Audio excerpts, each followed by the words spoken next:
Existen pueblos donde lo que otros llamarían demonios, ellos lo llaman diosas. La frase por sí sola ya rompe un muro en tu mente.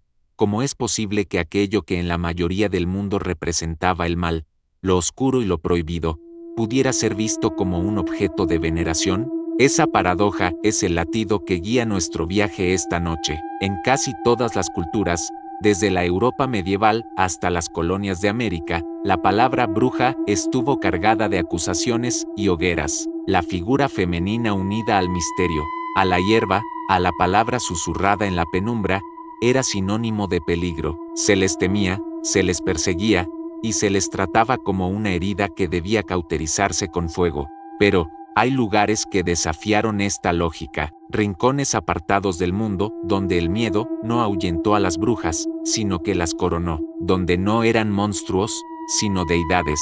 Imagina la escena, un pueblo escondido en la sierra, con calles de tierra y casas de adobe. Los habitantes no levantaban altares a vírgenes o santos, sino a mujeres de carne y hueso que consideraban portadoras del poder absoluto. Allí, lo prohibido no era invocado con sigilo ni en las sombras de un aquelarre clandestino, sino bajo la luz del día, en procesiones, en cantos, en plegarias que nombraban a las brujas como salvadoras. Esta es la historia que rara vez se cuenta en los libros, porque choca con todo lo que creemos entender sobre el bien y el mal. Se trata de pueblos donde el orden social entero se torcía, bajo un eje distinto, uno en el que lo demoníaco era lo divino, y lo divino era callado, relegado o incluso oculto. Y cuanto más nos adentramos en sus relatos, más se confunde la línea que separa la leyenda del hecho, el mito de la memoria colectiva. ¿Es posible que comunidades enteras vivieran en equilibrio gracias a la fe depositada en brujas? ¿O fue un pacto de miedo, una obediencia disfrazada de devoción? Esa tensión es lo que convierte estos relatos en algo más inquietante que simples cuentos. Fueron realidades para personas de carne y hueso, aldeanos que se arrodillaban con la misma solemnidad con la que en otro lugar se rezaba un rosario, solo que sus oraciones tenían nombres prohibidos. Lo interesante está en la inmediatez del contraste. Por un lado, el mundo global que condenaba, por otro, estas islas culturales, alejadas y secretas, que invertían la balanza. Y es precisamente esa disonancia la que hace vibrar la curiosidad. Si todo el planeta se esforzaba en exterminar a las brujas, ¿qué sabían estos pueblos que los demás preferían ignorar? ¿Qué fuerzas, qué experiencias, los llevaron a ver en ellas algo más que el terror? En cada aldea, en cada valle que vamos a recorrer, hay un pacto implícito con lo prohibido, un contrato no firmado con tinta, sino con lágrimas, con sangre, con cantos transmitidos en ecos y susurros que sobrevivieron siglos. Y cuando uno escucha esas historias, la idea de bruja deja de ser un cliché para transformarse en un poder inasible, magnético y aterrador. Antes de seguir, te lanzo un desafío.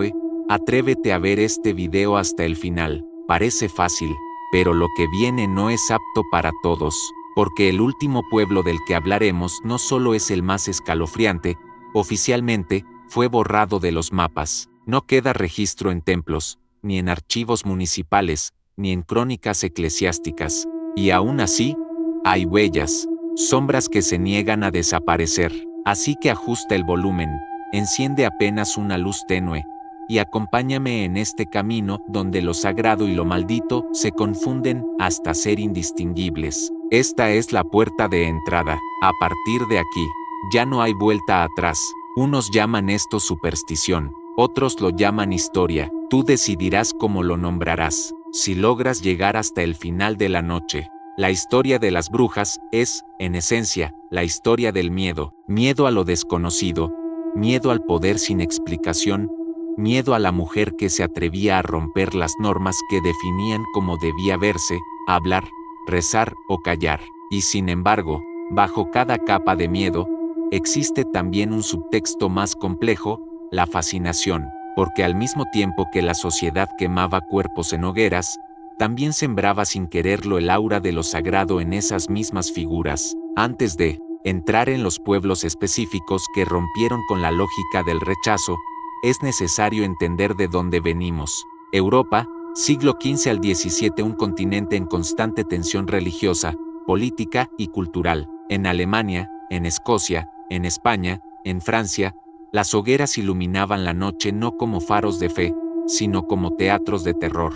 Miles de mujeres, acusadas de brujería, eran condenadas tras juicios amañados, muchas veces por sospechas tan ridículas como poseer un gato negro o preparar remedios curativos con hierbas. La paradoja es evidente: aquello que sanaba cuerpos, daba fertilidad o cuidaba cultivos era interpretado como pacto con lo demoníaco. La Inquisición no solo buscaba proteger la pureza de la fe, sino también controlar lo que desafiaba al orden. Y las brujas, con su independencia y sus saberes, eran la figura perfecta para ejemplificar la rebelión contra lo establecido.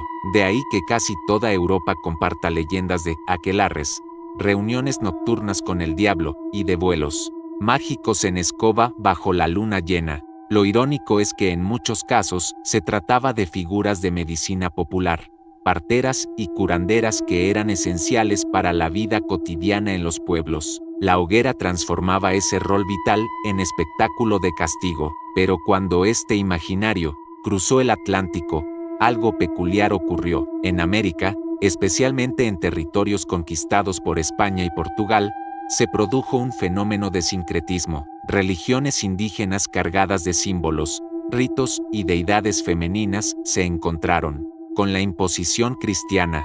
El resultado fue una fusión extraña: santos mezclados con espíritus ancestrales, vírgenes católicas tomadas como máscaras de divinidades autóctonas, y un espacio donde la bruja podía encajar como figura doblemente poderosa. Imagínalo, en el altiplano andino, la luna ya era un ente sagrado mucho antes de que el catolicismo pisara tierra. En los bosques amazónicos, las mujeres chamanes eran guardianas de plantas maestras que dictaban la vida y la muerte. Así que cuando llegó la idea europea de bruja, sellada con fuego y maldad, muchos pueblos reinterpretaron el concepto. Sí, eran temidas, pero también eran necesarias. Sí, su presencia se asociaba a la oscuridad, pero esa misma oscuridad fertilizaba los campos, sanaba heridas y conectaba con fuerzas invisibles. El contraste no podría ser más marcado. En las ciudades coloniales, la iglesia implementaba autos de fe y sermones para advertir a la gente contra brujerías, hechizos y supersticiones.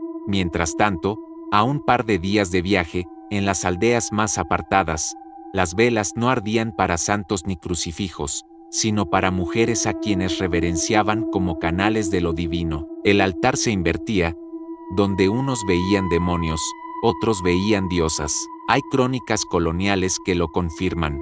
Fray Bernardino de Sahagún, en sus recopilaciones de las tradiciones nahuas, describía con temor cómo algunas mujeres eran vistas como tlacatecolotl, seres nocturnos capaces de volar sobre aldeas. Para los españoles, eso era equiparable al diablo, pero para las comunidades locales, eran a la vez médicas y protectoras, guardianas de los elementos. No había contradicción, podían ser aterradoras y veneradas al mismo tiempo. La dualidad se reproduce en distintas regiones. En el Caribe, por ejemplo, los colonizadores hablaban de brujas que convocaban tormentas para hundir barcos. Sin embargo, en las comunidades afrodescendientes, esas mismas prácticas eran rezos y conjuros para proteger a los suyos frente al opresor. Demonios para unos, ángeles vengadores para otros. Esa relatividad cultural es clave para entender por qué ciertos pueblos dieron un salto más radical. Ya no se trataba solo de tolerar la figura de la bruja, sino de elevarla a la categoría de diosa. Y aquí entra otro matiz fascinante: el aspecto de género. En sociedades patriarcales, donde el poder masculino regía desde la política hasta la religión, la existencia de cultos femeninos subterráneos era un desafío ideológico aterrador. Rendir culto a una mujer que escapaba al control era más que superstición, era una herejía contra el orden social. Y tal vez por eso, el castigo a las brujas siempre fue tan público, tan ejemplarizante. Quemarlas no era solo un acto de fe, era un recordatorio de quienes tenían permitido tener poder.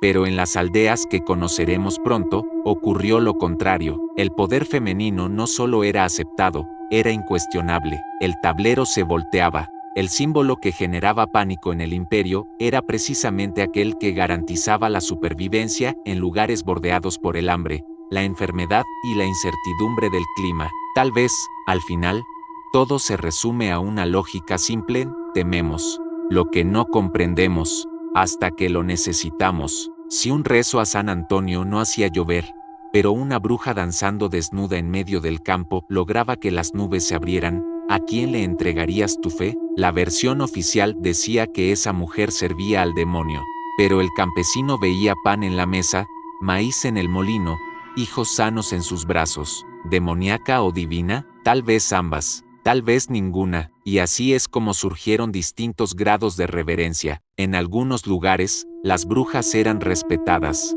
en secreto, pero jamás mencionadas en voz alta. En otros, eran parte del tejido social al punto de recibir ofrendas colectivas, como si fueran patronas de la comunidad. Este último caso, el más extremo, es el que abordaremos en los próximos relatos. Pueblos que dieron un paso más allá del respeto, pueblos donde lo prohibido se transformó en lo sagrado, y la oscuridad recibió la luz de las plegarias. Vale la pena detenerse en algo: el sincretismo americano no fue homogéneo. Mientras en los grandes centros coloniales, las autoridades intentaban erradicar cualquier práctica sospechosa de idolatría, en la periferia, los cultos híbridos crecían como raíces imposibles de extirpar. Pensemos en la Santa Muerte, en México, ejemplo moderno de cómo lo marginal puede llegar a convertirse en fuerza de devoción masiva, pues en estos pueblos, la semilla fue otra, la bruja, y así como la Santa Muerte desafía a la tradición católica con su aceptación de lo inevitable, estas figuras desafiaban al orden colonial, revelando una devoción imposible de erradicar. En este punto, quizá ya notes algo: la ambigüedad es el corazón del mito. Las brujas eran simultáneamente condenadas y veneradas. Su figura contenía al monstruo y a la salvadora, al caos y al orden. Y esa ambigüedad es lo que las convierte en terreno fértil para el culto más profundo, ese que crece precisamente en los márgenes, donde no llegan ni las doctrinas oficiales ni el ojo vigilante del poder. La pregunta crucial, entonces, no es si fueron diosas o demonios. La pregunta es, ¿qué vieron en ellas estos pueblos que nosotros, siglos después, seguimos intentando encasillar en bien o mal? Esa respuesta nos la darán las historias que están por venir, porque al abrir las páginas ocultas de esas aldeas, descubriremos que lo que para unos era abominación, para otros era bendición, y que detrás del culto a las brujas como diosas se esconde no solo miedo o superstición, sino algo más profundo, una visión del mundo completamente distinta a la que dominó la historia oficial. Y es ahí, justo en esa grieta histórica, donde se abre paso nuestro próximo destino, el primer pueblo del que hablaremos, un lugar donde la oscuridad brillaba con velas eternas, y donde la fe se inclinaba ante figuras que el resto del mundo habría destruido sin piedad. En el corazón del sur de México, escondido entre montañas envueltas en bruma y caminos que parecen enroscarse hacia la nada, existe un pueblo del que raramente se habla en voz alta. Sus habitantes lo llaman simplemente la aldea, aunque los pocos forasteros que han llegado a pisar esas tierras con vida la recuerdan como la aldea de las veladoras eternas. El nombre surge de una verdad inquietante: en las entrañas de unas cuevas cercanas, las velas llevan encendidas generaciones enteras, eternas danzas de fuego amarillo que nunca parecen agotarse. Y esas luces, lejos de honrar a santos tradicionales, iluminan figuras de brujas talladas en piedra. La historia comienza, como tantas, con una mujer. Según cuentan los ancianos, hace muchos siglos la tierra de la región se volvió estéril. Las lluvias se esfumaron durante 7 cosechas seguidas. Los maizales se secaron hasta convertirse en astillas. Los animales morían cubiertos de polvo, y el hambre era una sombra que se sentaba en cada cocina.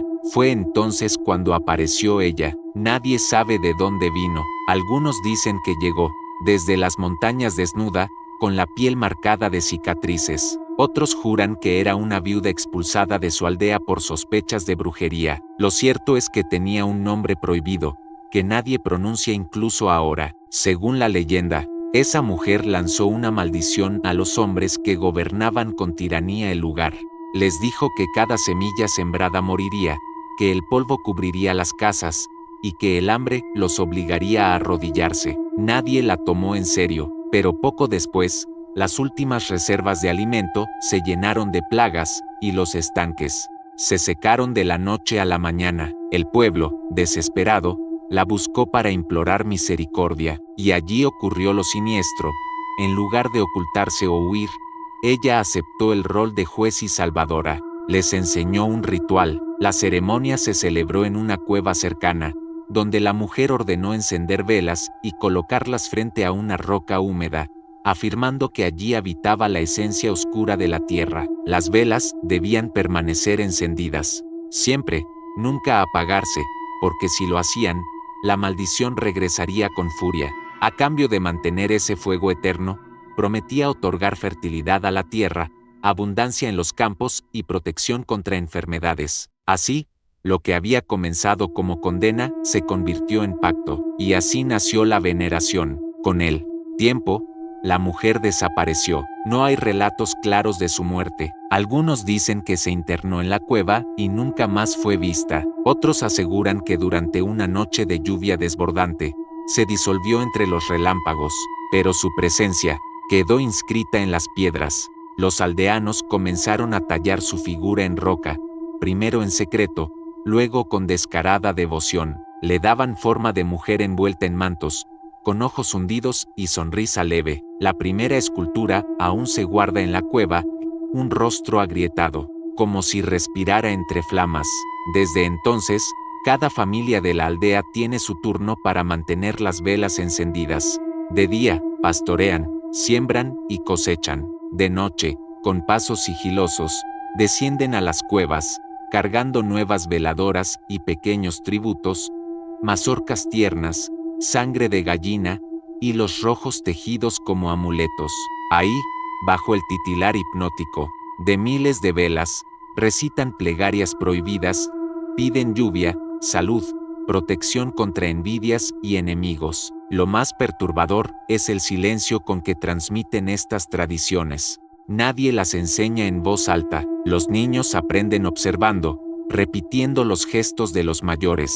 Nunca se escribe nada. Así, la liturgia se convierte en herencia, incrustada en la piel como un tatuaje invisible, imposible de olvidar. Y para quienes no pertenecen a la aldea, entrar en ese recinto es cruzar un umbral de condena. Hay relatos pocos, porque son casi susurros de forasteros que se atrevieron a mirar las velas y burlarse de las figuras. Un comerciante de caballos, por ejemplo, llegó una noche acompañado de 2 ayudantes. Se decía valiente, incluso arrogante. Cuando un aldeano le advirtió que no entrara en la cueva, rió a carcajadas.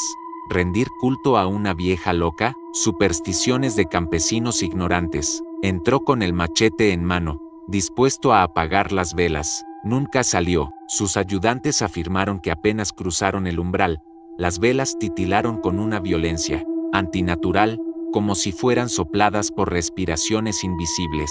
Después, escucharon un chillido que no parecía humano. Corrieron despavoridos. El comerciante no apareció jamás. Al día siguiente, sobre la entrada de la cueva, la gente encontró una nueva figura tallada en piedras, el rostro del comerciante, la boca abierta en un rictus de desesperación. El mito se reforzó. Nadie desafía las veladoras eternas sin pagar un precio. A lo largo de generaciones, el culto se expandió en capas cada vez más complejas. Los aldeanos comenzaron a hacer pequeñas réplicas de las brujas talladas en madera, las cuales colocaban en esquinas de sus casas.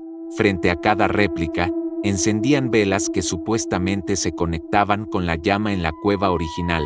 Así, cada hogar vivía bajo el resplandor constante, y la oscuridad nunca entraba por completo. Si alguna vela se apagaba sola, significaba que la casa estaba maldita, y como es lógico, estas prácticas se convirtieron en un tabú impenetrable frente al mundo exterior. Ningún extraño debía conocer las canciones que se entonaban en las cuevas, ni mucho menos los nombres secretos que daban a las imágenes. Cuando un mestizo curioso o un clérigo trataban de preguntar, los aldeanos respondían con evasivas, sonrisas tensas, o simplemente silencio. Aquí no hay nada que ver, decían, mientras el eco de las velas seguía ardiendo bajo tierra. Testimonios aislados, recopilados por viajeros del siglo XIX, describen esta atmósfera con un tono entre fascinante y siniestro. Uno de ellos, un arqueólogo francés, dejó en su diario una nota estremecedora: entré a una gruta siguiendo la invitación de un niño. Lo que hallé fue indescriptible, un bosque subterráneo de flamas, millones de puntas de luz, y entre ellas, mujeres de piedra con miradas cavernosas. Apunté al instante en mi cuaderno, pero al revisar las notas más tarde, todas las palabras estaban borradas, como si el papel se resistiera a conservarlas. Las historias continuaban multiplicándose. Según dicen, la última niña que intentó apagar una vela murió de fiebre incontenible esa misma noche. La comunidad lo interpretó como un recordatorio de que el pacto no podía romperse. Pero no todo era tragedia. Para el pueblo, las veladoras representaban seguridad. Se decía que ni epidemias ni huracanes azotaban la aldea con la misma fuerza que a las comunidades vecinas. Cuando las lluvias fallaban en la región entera, en la aldea de las veladoras los campos se mantenían verdes y fértiles. ¿Coincidencia? ¿O el cumplimiento de un pacto ancestral? La gente del lugar no dudaba. Era el poder de su patrona, la bruja original, la maldita convertida en diosa. Lo interesante es que este culto absorbía símbolos externos para camuflarse. Con el paso de los años, algunas veladoras llevaban pegadas estampitas de santos católicos, pero, si se miraba de cerca, esas imágenes solían estar invertidas o recortadas de tal manera que lo sagrado quedaba desfigurado. Era una pantalla para engañar a ojos curiosos, aunque los aldeanos sabían bien que las verdaderas destinatarias eran las diosas de piedra ocultas detrás.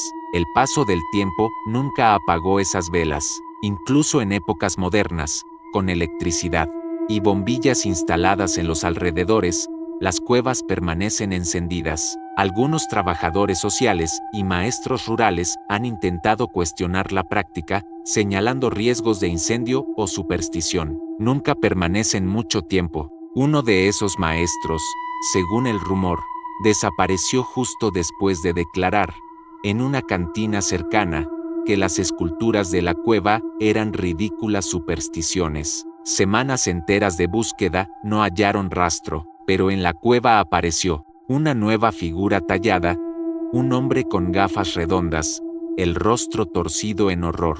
Así, el miedo mantiene su equilibrio. El culto se protege a sí mismo, y si preguntas a los aldeanos sobre el futuro, te contestarán lo mismo: las veladoras nunca se apagan. Si lo hicieran, la tierra nos devoraría. Esta convicción los ata a un compromiso eterno. El fuego se convierte en herencia tanto como el apellido o la sangre. Pero aquí surge una inquietud aún más oscura: ¿qué poder permite que esas velas permanezcan encendidas durante generaciones? ¿Acaso existe una fórmula secreta de cera y aceite transmitida en secreto? O, como murmuran los más atrevidos, se trata de fuego alimentado por algo más que materia terrenal, un fuego que bebe del alma de quienes osan acercarse con incredulidad. Entre testimonios recogidos por investigadores, destaca el de una anciana que, con voz temblorosa, declaró: las velas nunca se consumen porque cada llama esconde un nombre.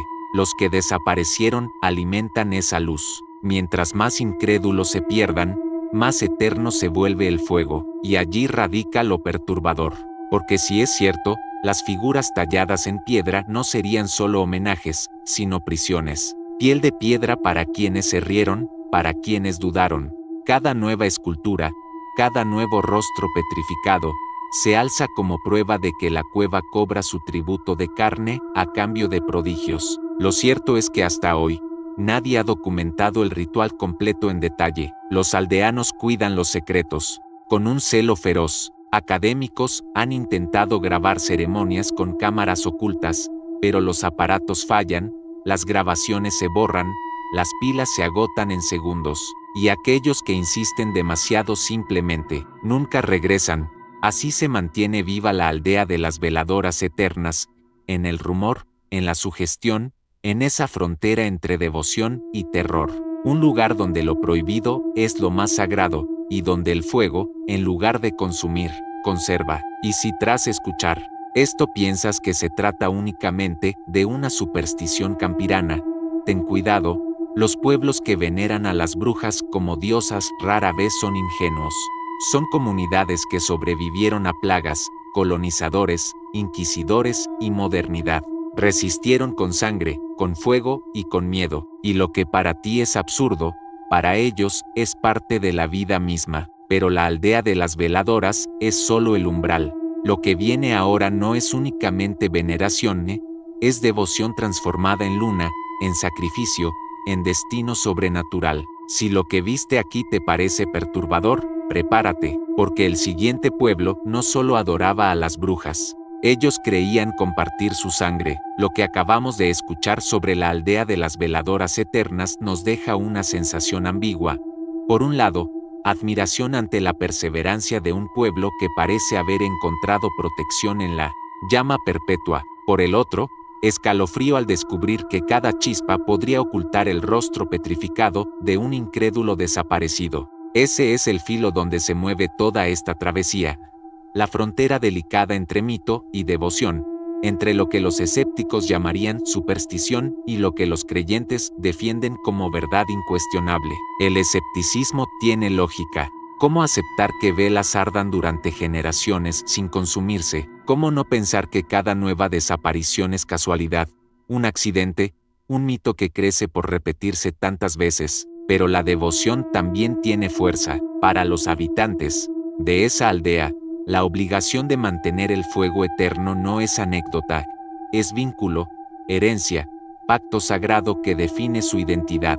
Y cuando un mito colectivamente asumido sostiene a un pueblo durante siglos, deja de ser una creencia aislada y se convierte en el eje mismo de su supervivencia. Lo inquietante es que, si esos hombres y mujeres encontraron esperanza en lo que, para otros era condena, ¿qué nos dice eso de nuestra manera de dividir el bien del mal? Una vela encendida puede ser lámpara de fe o faro de oscuridad, depende de los ojos que la contemplen.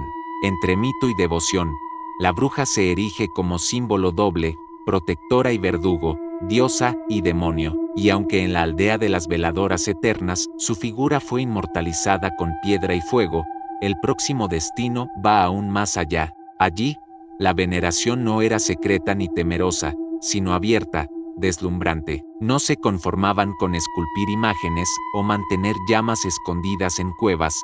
Levantaban a las brujas sobre pedestales de carne y hueso, las nombraban como encarnaciones de la luna y las trataban como reinas vivientes. Si piensas que un pueblo venerando sombras es perturbador, espera a conocer el lugar donde las brujas no solo eran adoradas, sino coronadas como diosas que caminaban entre mortales. Porque lo que viene a continuación ya no es una devoción clandestina, es un reino moldeado al ritmo de la luna y al poder absoluto de las que fueron llamadas hijas de la luna. En lo más alto de los Andes, allí donde el aire se vuelve delgado, y cada respiro quema los pulmones como hielo encendido, existe un valle que rara vez aparece en los mapas, un lugar escondido entre cumbres nevadas y lagunas que parecen espejos plateados.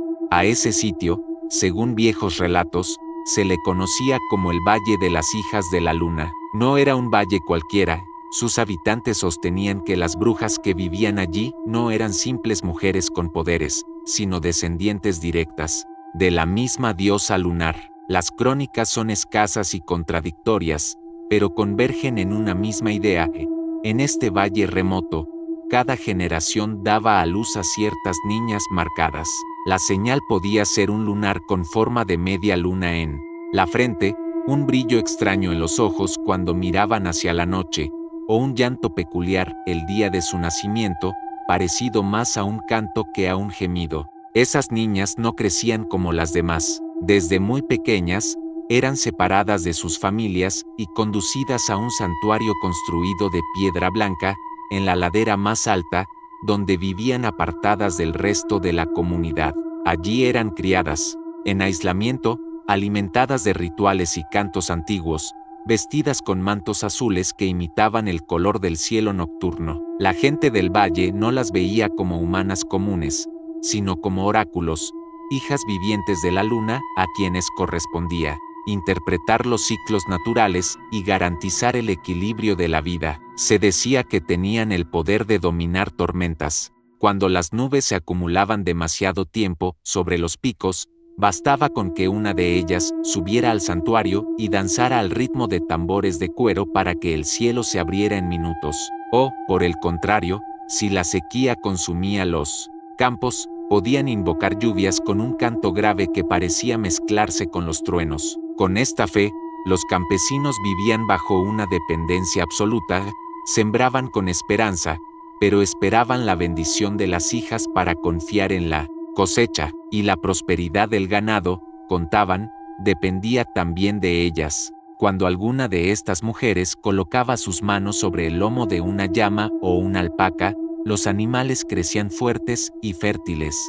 Familias enteras competían por obtener la bendición para sus rebaños, sintiendo que de ese gesto dependía la supervivencia. A primera vista, todo tiene un aire de belleza celestial. Mujeres envueltas en plata, portadoras de cantos divinos, patronas de lluvias y fertilidad.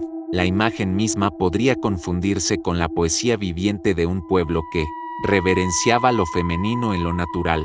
Pero tras esa música de luna comenzaba a tejerse un rumor mucho más oscuro, uno que pocos se atrevían a pronunciar. Entre los testimonios recogidos en la zona siglos después, aparece la idea de que la luna, como toda diosa, reclamaba tributo, y no bastaban ofrendas de maíz, oro o animales. En determinados ciclos, especialmente durante los eclipses, las hijas de la luna realizaban ceremonias secretas en las que ofrecían sangre humana para alimentar la fuerza del astro nocturno. Hay que darle de beber a la luna, repetía un proverbio local. Un cronista anónimo del siglo XVIII, posiblemente jesuita, escribió en un informe que fue archivado y luego destruido por censura una advertencia escalofriante: me han asegurado que durante los eclipses, los lugareños cierran puertas y ventanas, pues quien camina por el valle en ese instante se arriesga a no volver jamás. Todos saben que las hijas de la luna buscan entonces un cuerpo vivo que, al ser sacrificado, renueve el brillo del astro. Los habitantes comunes parecían aceptar este rumor con resignación, como si el posible sacrificio fuera un precio justo por la prosperidad de sus cultivos. Algunos decían que cada eclipse se llevaba a un forastero, a un viajero perdido en las montañas, como si la luna misma se encargara de atraerlos hasta el altar. Otros testimonios hablaban de desapariciones. En familias locales, niños pequeños llevados bajo pretexto de convertirse en aprendices, pero devueltos jamás. El pueblo los recordaba con silencio pesado, justificándolo como honor de alimentar a la Gran Madre del Cielo. Este contraste brutal, el resplandor poético de la luna como deidad, y la crudeza del sacrificio humano, es lo que convierte al valle en un lugar tan perturbador. El mismo astro que inspira canciones de amor en todo el mundo, allí se convertía en mandato de sangre. La hermosura de un paisaje iluminado por la luz plateada se teñía con el horror del costo humano, que exigía mantener ese brillo. Las hijas no eran solo símbolos espirituales, sino reinas vivientes. Se sentaban en tronos de piedra durante ciertas festividades, mientras el pueblo entero procesionaba cargando ofrendas. Nadie cuestionaba su autoridad, sus palabras eran decretos. Se cuenta incluso que los ancianos varones del valle debían inclinarse hasta el suelo y besar la tierra antes de acercarse a ellas. Un forastero que llegó en el siglo XIX describió con asombro cómo, en medio de una ceremonia, escuchó un coro extraño, cientos de campesinos cantando en lengua indígena, invocando a Mama Quilla, la diosa lunar del mundo andino. En el centro, 5 mujeres envueltas en túnicas plateadas giraban lentamente, con los brazos abiertos hacia el cielo. Él escribió que la percepción fue hermosa, casi hipnótica, hasta que vio, entre las ofrendas, a un niño desnudo bañado en pétalos de flores. El hombre huyó sin mirar atrás.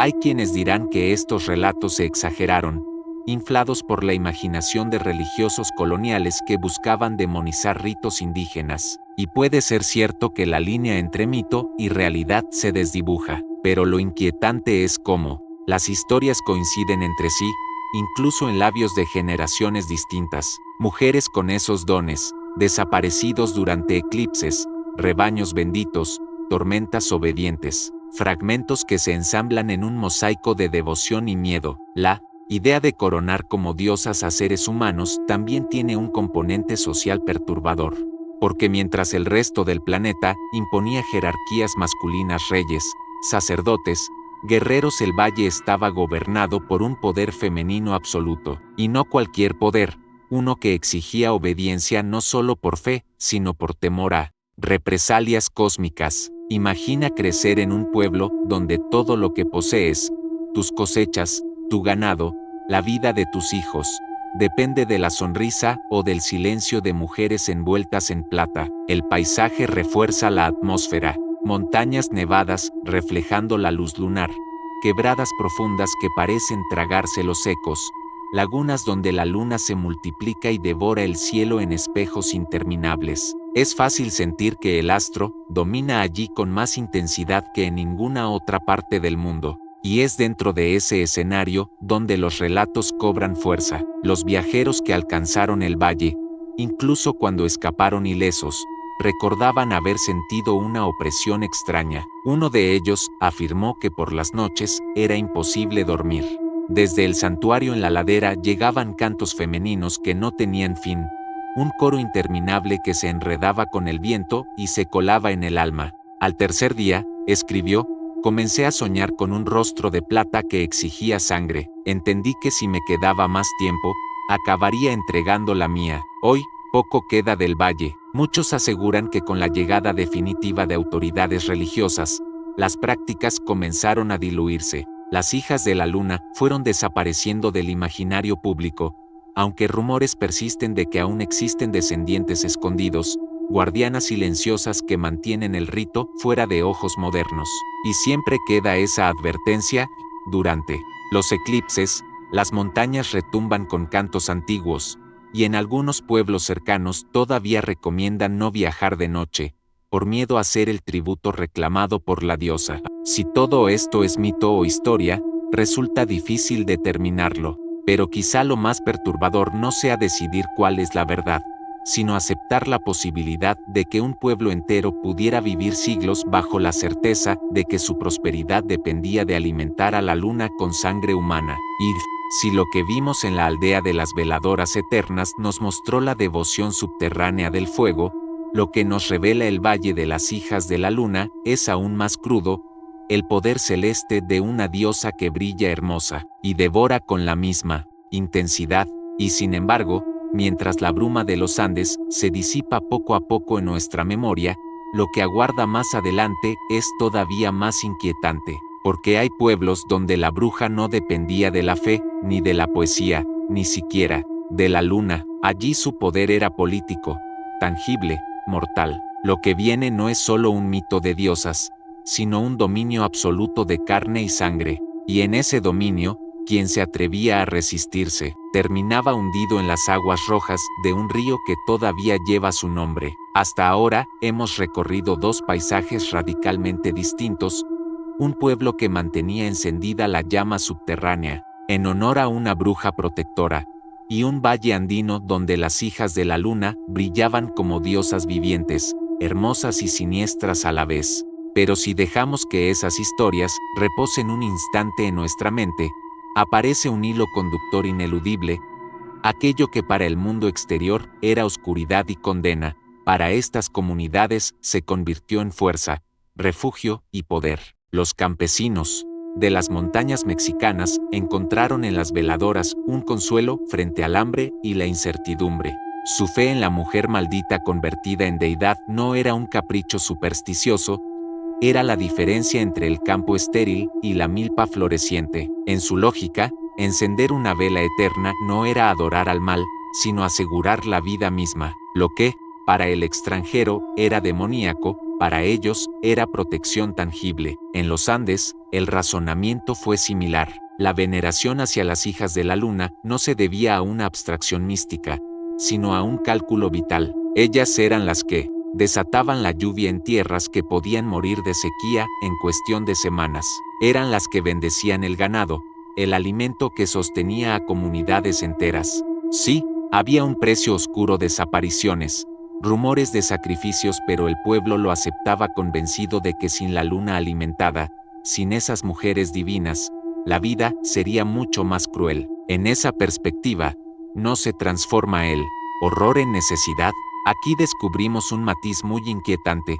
Cuando la supervivencia está en juego, lo sagrado y lo profano dejan de tener fronteras claras. Lo que en la doctrina oficial se llamaba blasfemia, en la práctica cotidiana se convertía en oración. La adoración a las brujas era, al mismo tiempo, protección contra lo que se temía y pacto con lo que se necesitaba. De allí surge una verdad sutil pero poderosa: la oscuridad, lejos de ser puro horror, puede transformarse en poder colectivo. Piensa en ello.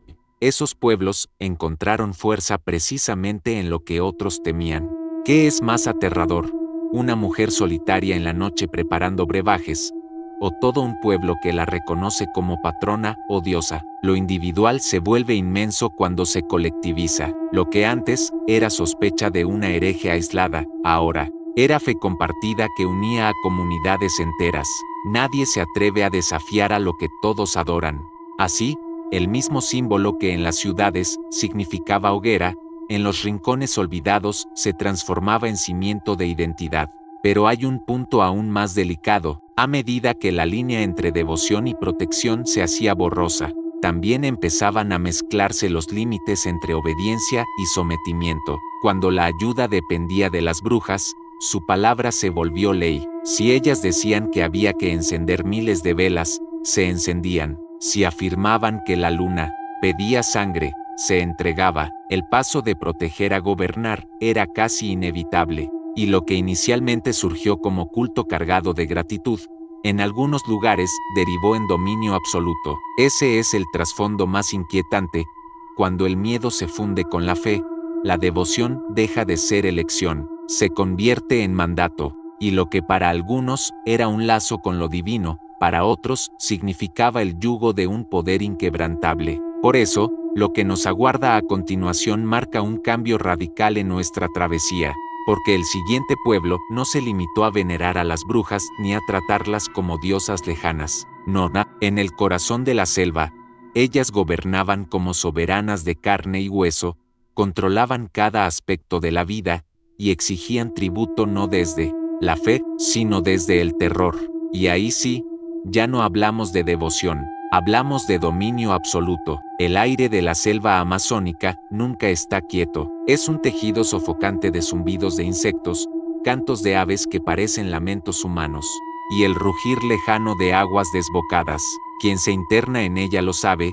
Aquí cada sonido es advertencia y cada sombra, trampa. Y en medio de esa espesura, donde la vegetación se cierra como una muralla, la tradición oral habla de una comunidad que gobernaba no con santos, ni con ídolos, ni siquiera con dioses, sino con la voluntad implacable de las brujas.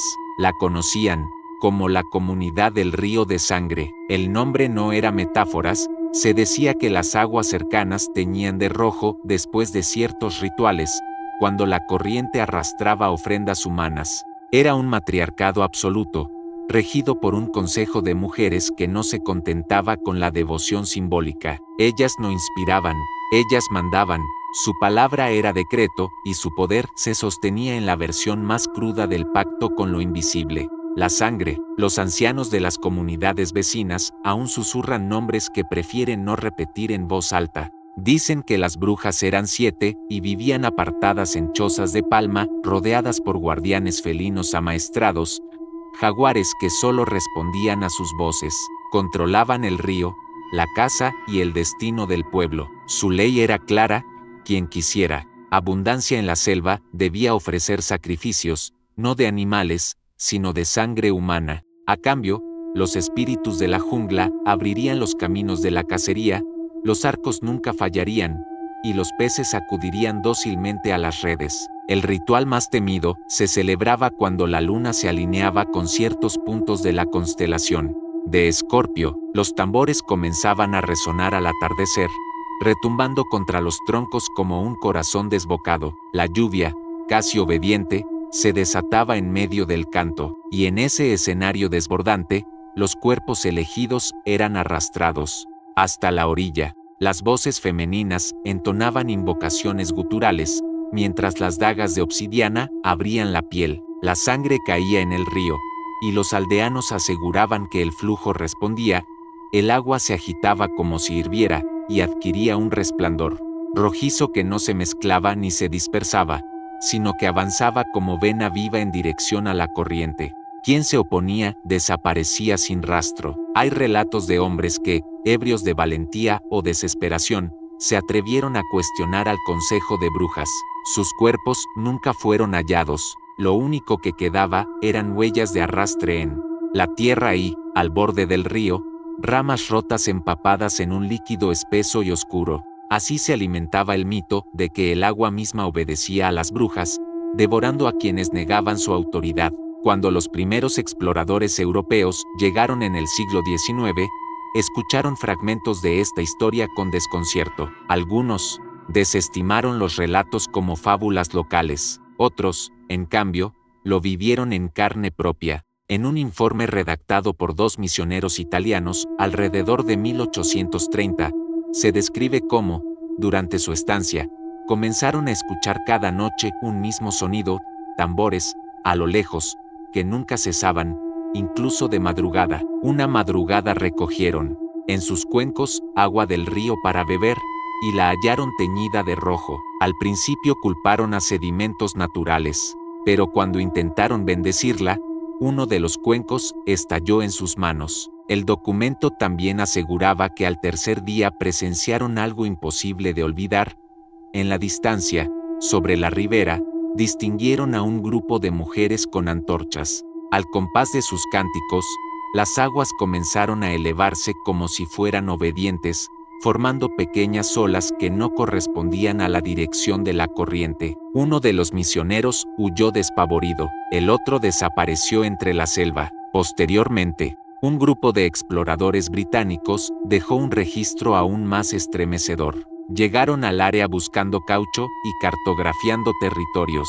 Tras una semana en el campamento, uno de ellos relató que habían sido recibidos por aldeanos sumisos, pero siempre con miradas de miedo hacia un solo lugar, la colina donde se reunían las brujas. Nadie se atrevía a guiarlos hasta allí. De noche, sin embargo, los forasteros escuchaban como docenas, quizás cientos, de pasos femeninos se arrastraban alrededor de sus tiendas. No vieron huellas al amanecer. La presión psicológica los destrozó lentamente, hasta que decidieron huir. El último apunte de su diario decía: las brujas aquí no son símbolo, son gobierno, y hasta el río se arrodilla ante ellas. Las tradiciones orales sostienen que los ritos de sangre no eran solo terror, sino también método de control político. Cuanto más temía el pueblo, más dependía de las brujas para sobrevivir. La caza abundaba, es cierto, y la pesca parecía milagrosa después de cada sacrificio, pero quizá el fenómeno no fuese natural, sino social. Si alguien desobedecía y cazaba sin permiso, su presa era robada, envenenada, o desaparecía de la noche a la mañana. Es difícil saber dónde acababa la brujería y comenzaba la manipulación humana. Lo que sí está claro es que nadie podía sustraerse de esa obediencia. El mito del río de sangre tiene también una dimensión sobrenatural que lo hace fascinante.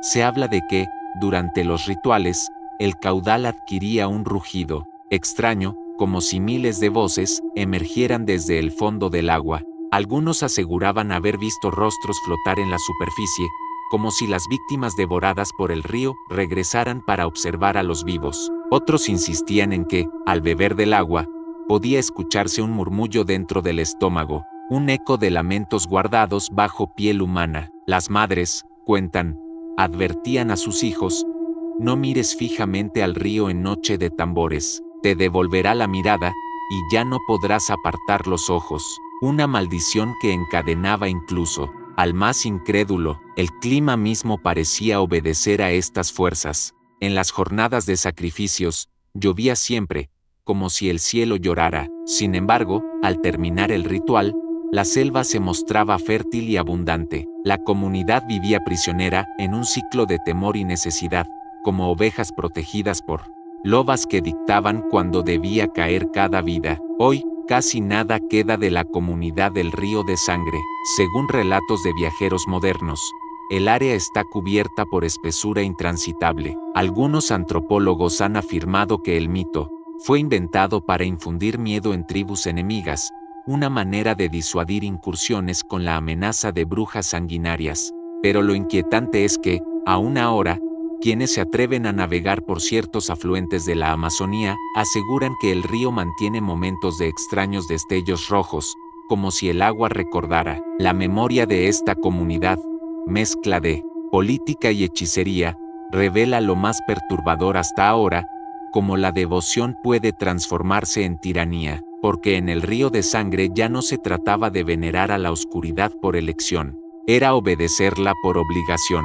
Y si piensas que lo más extremo que puede alcanzar el culto a las brujas es gobernar con sangre y miedo, espera, porque lo que nos espera a continuación recorre todavía una frontera más sombría, la línea donde las voces que susurran en ruinas y bosques no son recuerdos lejanos, sino ecos que persisten vivos siglos después. La comunidad del Río de Sangre nos enseñó el rostro absoluto del dominio, respaldado por un río que todavía gime en rojo. Pero lo próximo abrirá nuestros oídos a otra amenaza, voces que nunca callan, que persiguen la mente de quienes buscan comprender, voces que, entre mito y vigilia, nos recordarán que el tiempo no disuelve lo prohibido, solo lo esconde bajo la corteza del mundo. Lo fascinante de estas historias no es solo lo que afirman haber vivido los antepasados, sino cómo esas memorias resuenan hasta hoy, como susurros que atraviesan generaciones.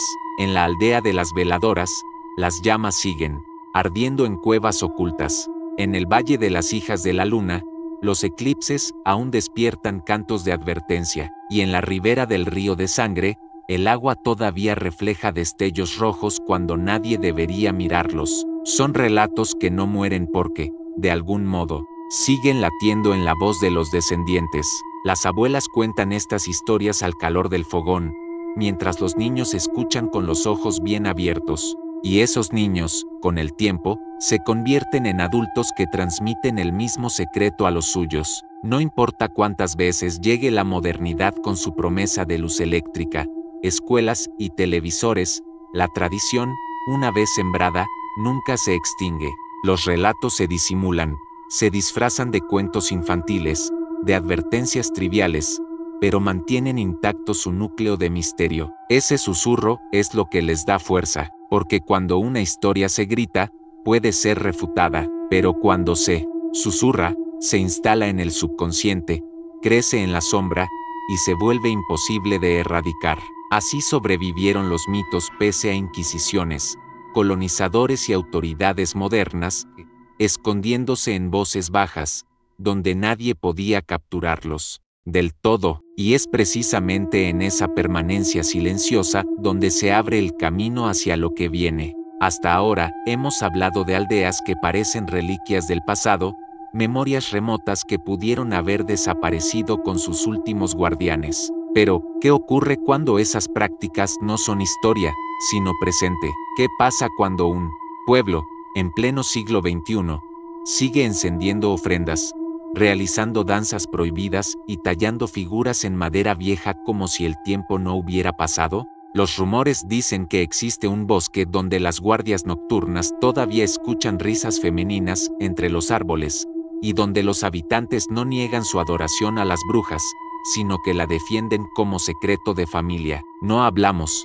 ya de arqueología del mito, sino de un culto activo, respirando en la penumbra del mundo moderno. Lo que veremos ahora no es solo un eco del pasado, es una evidencia perturbadora de que las brujas aún reinan en silencio, y que sus voces hoy, todavía, siguen susurrando bajo la corteza de los bosques. El aire frío de Europa del Este tiene la cualidad de convertir los cuentos en huesos, de volver densas las leyendas hasta que parecen piedras enterradas bajo la nieve. Allí, entre colinas boscosas y aldeas de madera ennegrecida por el humo de inviernos infinitos, surgieron relatos que parecen salidos de cuentos de hadas, aunque sin nada de inocencia, historias donde la bruja no era la villana oculta en el pantano, sino la soberana misma del pueblo, la figura temida y reverenciada a partes iguales, conocida como las guardianas del bosque maldito. El origen de su culto, según se murmura, provino de la huida, cuando las hogueras de la Inquisición comenzaron a devorar mujeres acusadas en Europa Central. Algunas escaparon como sombras entre praderas y montañas, llevando consigo no solo su miedo, sino sus antiguos saberes. Algunas se refugiaron en bosques inaccesibles, donde ni soldados ni sacerdotes se atrevían a entrar. Con el tiempo, formaron aldeas pequeñas, casi invisibles, habitadas por campesinos exiliados, fugitivos de guerras y herejías. Era tierra de olvidados, donde las reglas externas dejaron de tener poder.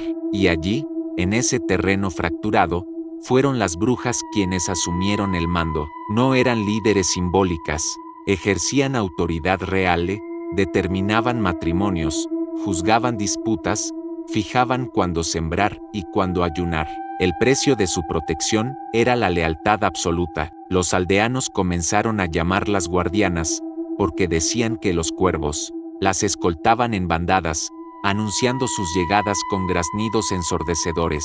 Si un guardián de la aldea chocaba contra la voluntad del aquelarre, los cuervos llenaban el cielo hasta oscurecerlo, y pronto el hombre caía enfermo o desaparecía en el bosque sin dejar rastros. Los símbolos de su poder eran tan inquietantes como las historias. En lugar de cruces o vírgenes, los habitantes tallaban figuras femeninas en madera, siempre con un detalle perturbador: ojos huecos, vaciados, como cavidades que nunca podían ser llenadas. Ese vacío representaba, según decían los ancianos, que las guardianas veían más allá de lo humano, que sus ojos eran pozos por donde se asomaban sombras antiguas.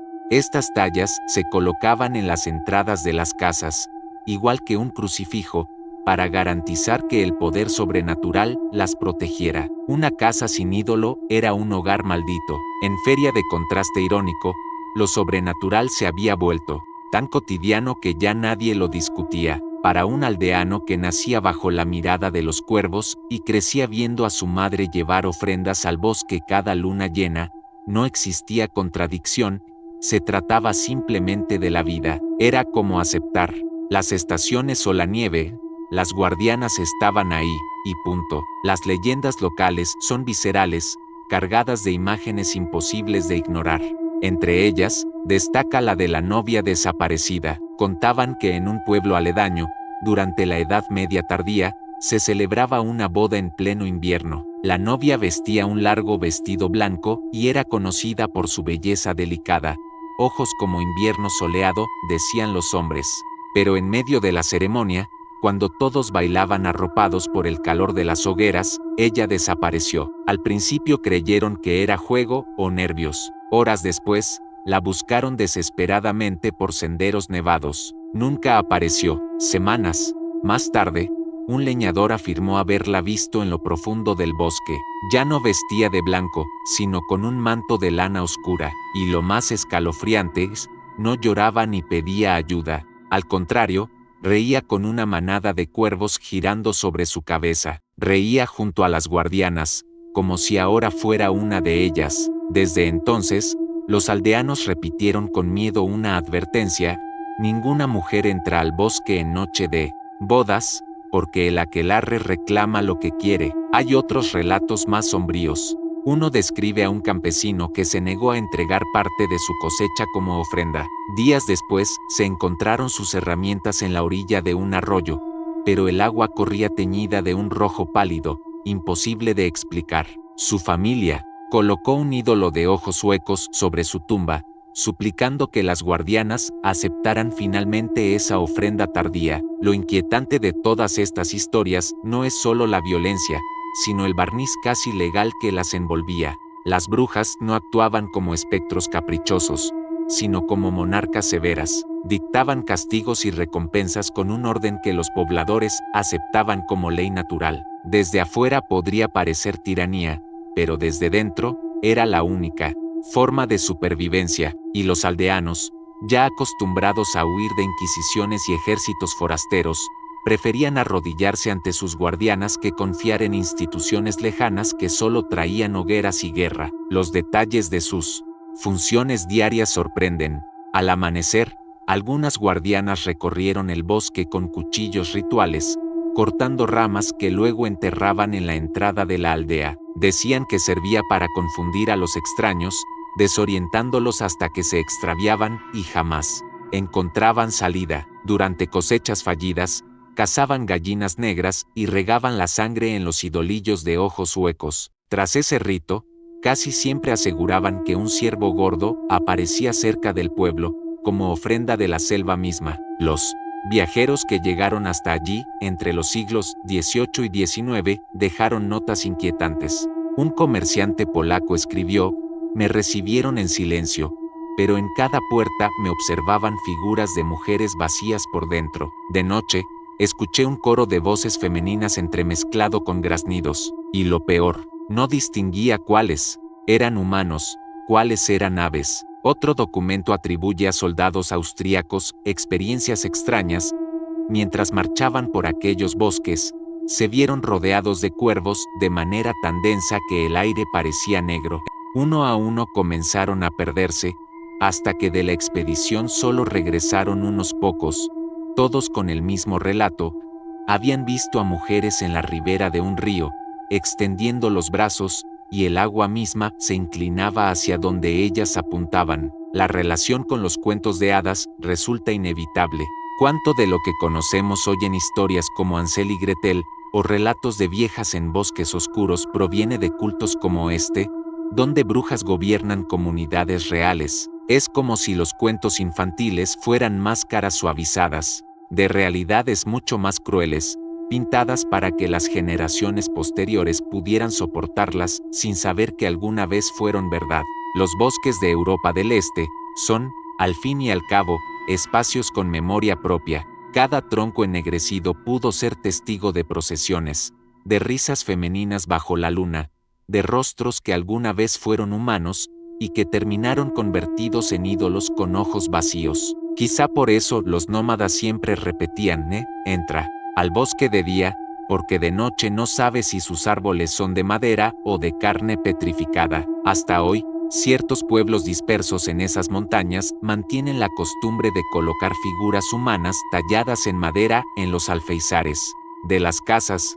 Preguntados por qué, sonríen con evasiva, y solo algunos ancianos reconocen entre susurros: es para que ella nos mire desde afuera, no desde adentro. Al analizar esta devoción, lo más aterrador es darse cuenta de que, de algún modo, las guardianas convirtieron el miedo en un tejido social sólido. No se trataba de adorarlas por simple fe, sino de aceptar que, en un mundo hostil, ellas eran las únicas capaces de dar estabilidad.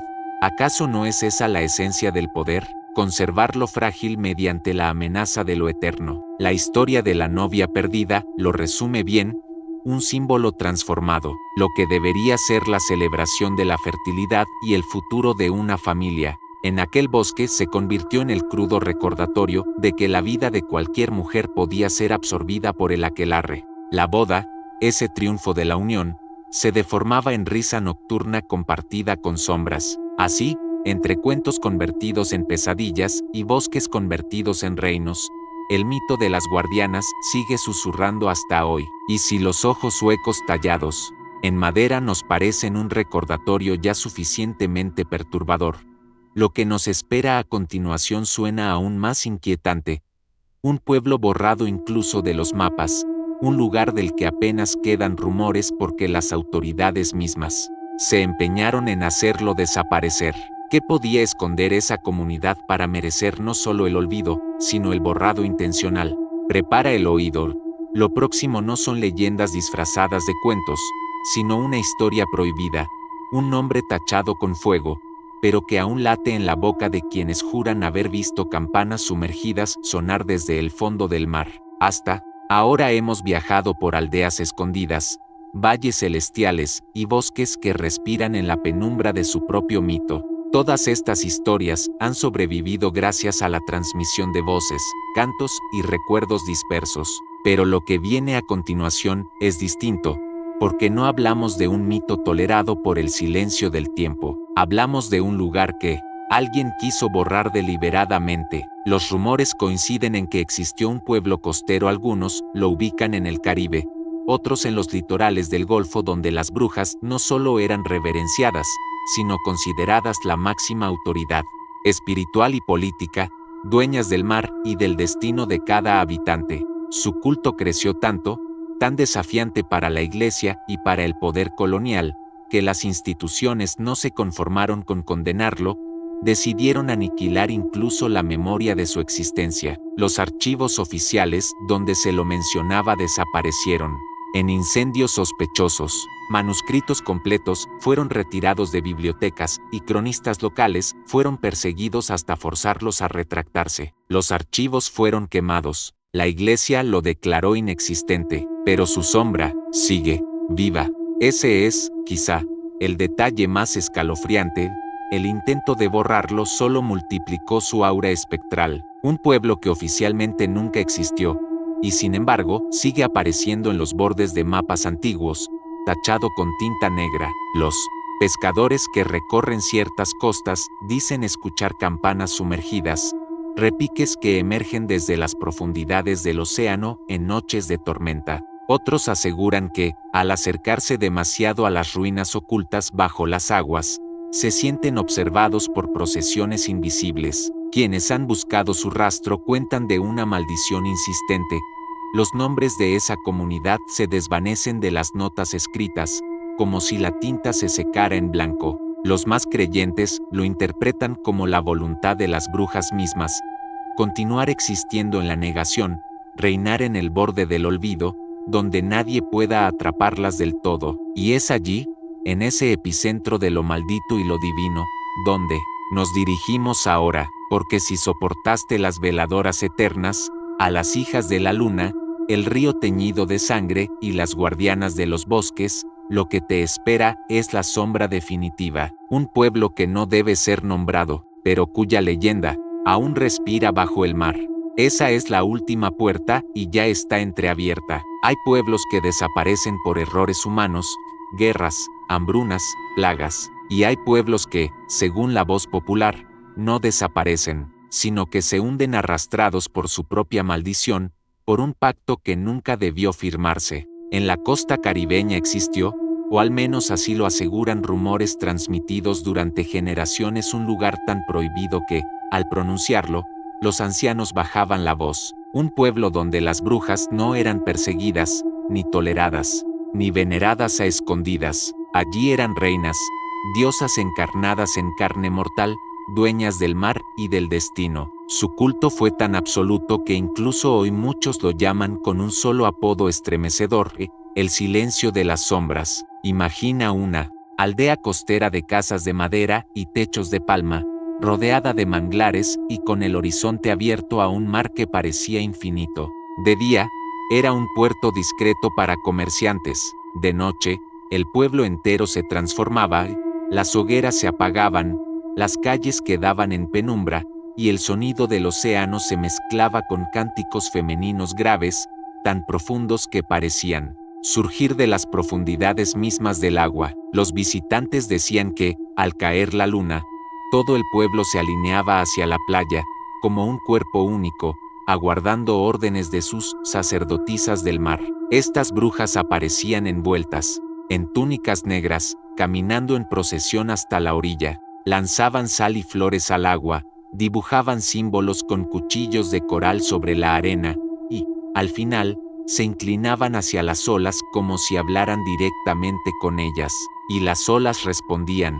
Testigos afirmaron que el mar rugía obedeciendo a esos cánticos, formando olas gigantes que golpeaban con violencia o se calmaban repentinamente según los gestos de las brujas. Era como si de verdad pudieran comandar tormentas. Los habitantes no dudaban de su poder, las trataban como diosas, marinas encarnadas, ofrendándoles todo lo que tenían, alimentos, joyas, pieles, y algo mucho más perturbador, niños. La leyenda cuenta que, cada tanto, al cumplirse ciertos ciclos lunares, las sacerdotisas exigían tributo inocente, elegían a un niño del pueblo, lo vestían de blanco y lo llevaban hasta los arrecifes en medio de cantos. Algunos juraban que los vieron desaparecer bajo el agua sin un solo grito, como si el océano los hubiera tragado dócilmente. La explicación era siempre la misma: el mar los necesitaba. Sin esa entrega, nos devora a todos.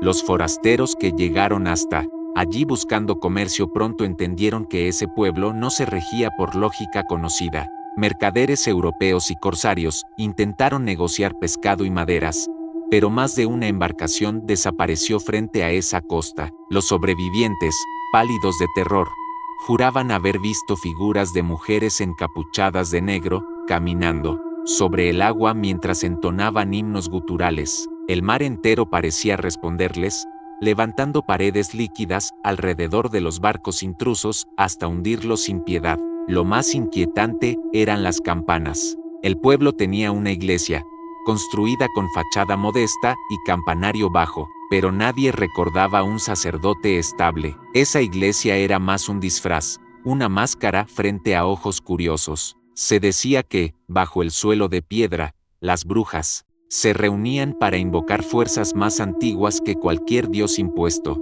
y cada vez que lo hacían, las campanas sonaban por sí solas, sin que nadie tirara de la cuerda, ecos metálicos profundos, como si anunciaran que el océano entero estaba por abrir la boca para devorar. En el siglo XVII, un capitán español escribió un informe que hoy se conserva en copias dispersas, pues los originales fueron destruidos en incendios fortuitos. Allí describe cómo, tras una tormenta impredecible, su tripulación fue arrastrada hasta la aldea. Los recibieron en aparente calma, pero una procesión nocturna reveló el secreto: decenas de figuras encapuchadas de negro, caminando hacia el mar con antorchas en forma de estrella. El capitán confesó haber visto con sus propios ojos cómo las olas se abrieron en dos para engullir a un muchacho que lloraba, acompañado de cánticos que ascendían hasta las nubes. Lo peor no fue la muerte, escribió, sino la risa de esas mujeres, un coro que parecía cristal rompiéndose en el aire.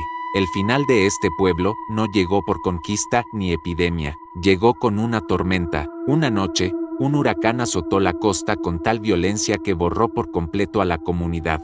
Casas, árboles, huertos, todo desapareció bajo el agua. Los que vivían en aldeas cercanas lo interpretaron como cólera natural, pero los descendientes del lugar cuentan otra historia. Las brujas mismas llamaron a ese huracán. Fue su última ofrenda al océano, un pacto definitivo en el que ellas y su pueblo entero se fundieron con las aguas. Desde entonces, nunca volvió a haber un asentamiento en esa costa. Los pescadores evitan acercarse, y los que lo han hecho cuentan cosas difíciles de explicar: voces que surgen del oleaje, sombras femeninas que caminan en paralelo a la barca desde debajo del agua, formas negras que emergen entre las olas. Y, sobre todo, campanas que suenan desde el fondo del mar, metálicas y profundas, como si anunciaran misas que ya no pertenecen a este mundo. La sensación de lo prohibido se amplifica justamente porque el pueblo fue borrado oficialmente de todos los registros. En mapas antiguos, aparece tachado con tinta o reemplazado por notas vagas: zona inhabitable. Documentos eclesiásticos lo borraron como si nunca hubiera existido, declarando que su memoria era idolatría blasfema. Pero el mar no sabe de censuras.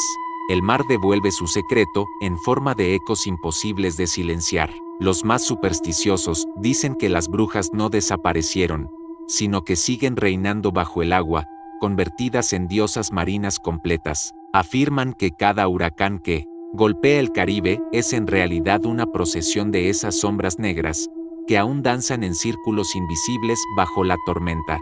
Y cuando los vientos rugen como millares de voces, algunos aseguran escuchar entremezclada la risa femenina del aquelarre. Algunos buzos modernos, bastante incrédulos, han señalado haber encontrado fragmentos de campanas oxidadas en los arrecifes de la zona. pero casi todos abandonaron sus exploraciones después de experimentar mareos inexplicables, visiones de túnicas flotando en la penumbra acuática y un silencio absoluto al salir del agua, como si los oídos hubieran sido sellados. Durante minutos, el silencio de las sombras, murmuró uno de esos hombres traumatizados, no es metáfora, es real. La leyenda insiste en un detalle final, el que convierte esta historia en una herida abierta.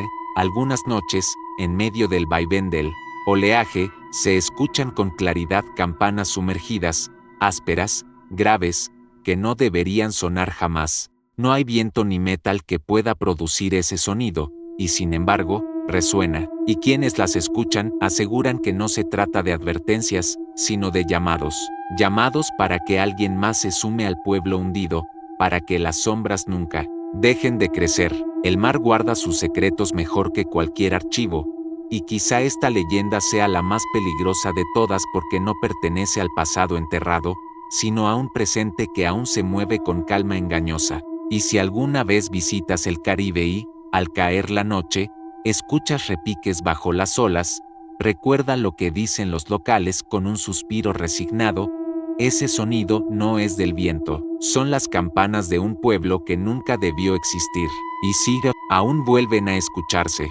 Llegamos al final de este viaje a través de pueblos que parecen arrancados de un sueño febril, o de una pesadilla que insiste en recordarnos que algún trasfondo de verdad late detrás de cada mito. Desde las cuevas mexicanas iluminadas por veladoras eternas, hasta las costas caribeñas donde campanas ahogadas siguen sonando bajo el mar, nos encontramos con una pregunta que no deja de surgir: ¿qué fuerza tan inmensa puede llevar a un pueblo entero a venerar aquello que el resto del mundo consideraba maldito? Al recorrer cada historia, notamos un patrón oscuro, pero casi siempre lógico. Los aldeanos no adoraban a las brujas por capricho, tampoco por inocencia ciega, lo hacían porque de alguna manera ellas representaban supervivencia. En lugares donde el hambre, las tormentas y el miedo a lo inexplicable eran moneda diaria, el poder femenino cargado de misterio se convertía en tabla de salvación.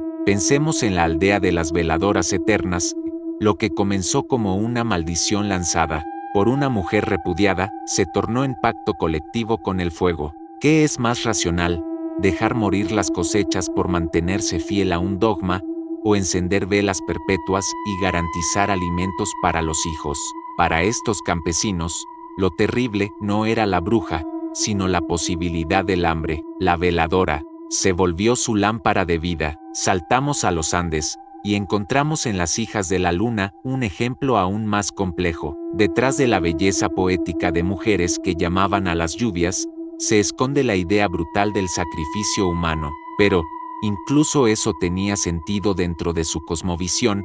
Sin la luna alimentada, la sequía devoraría a todos. Lo que interpretamos hoy como horror, quizá era visto en ese tiempo como acto de justicia cósmica, un equilibrio entre dar y recibir. En el Amazonas, las brujas del río de sangre cruzaron la línea entre fe y control. Más que patronas, fueron gobernantes políticas. Su dominio no se sostenía en metáforas, sino en dictado directo, tributo de sangre o castigo invisible. Aquí la ambigüedad se quiebra: adoraban porque creían o porque temían. La frontera entre devoción y esclavitud espiritual se vuelve insoportable de distinguir. Y aún así, ese pueblo sobrevivió generaciones bajo el poder de las que se hacían obedecer incluso a las aguas. En Europa del Este, los refugiados inquisitoriales erigieron bosques enteros como reinos de brujas. Allí comprendemos otro matiz: cuando todo poder masculino se convirtió en amenaza, reyes, ejércitos, sacerdotes, las aldeas prefirieron entregar su fe a las guardianas, aunque su culto estuviera plagado de desapariciones y advertencias siniestras. Era, quizás, una forma de resistencia. Mejor inclinarse frente a la sombra conocida, que caer otra vez bajo el yugo del fuego inquisitorial. Finalmente, en el Caribe, hallamos la sombra suprema, un pueblo borrado incluso de los mapas, devorado por el mar o por el pacto con él. Allí ya no se trataba de supervivencia terrenal, sino de un salto absoluto hacia la deificación. las sacerdotisas no se conformaban con mandar sobre hombres o cosechas, mandaban sobre el océano mismo, y el huracán final, ya sea natural o invocado, cerró el círculo como si las aguas reclamaran lo que les pertenecía. Entonces, ¿qué fueron todos ellos? Esclavos aterrados de supersticiones, guiados a la obediencia por amenazas y rituales de sangre, o pioneros de una visión distinta, adelantados a su época, pueblos que comprendieron, a su manera, la esencia de lo divino en lo femenino, en lo oscuro, en lo que todavía hoy resulta incómodo admitir.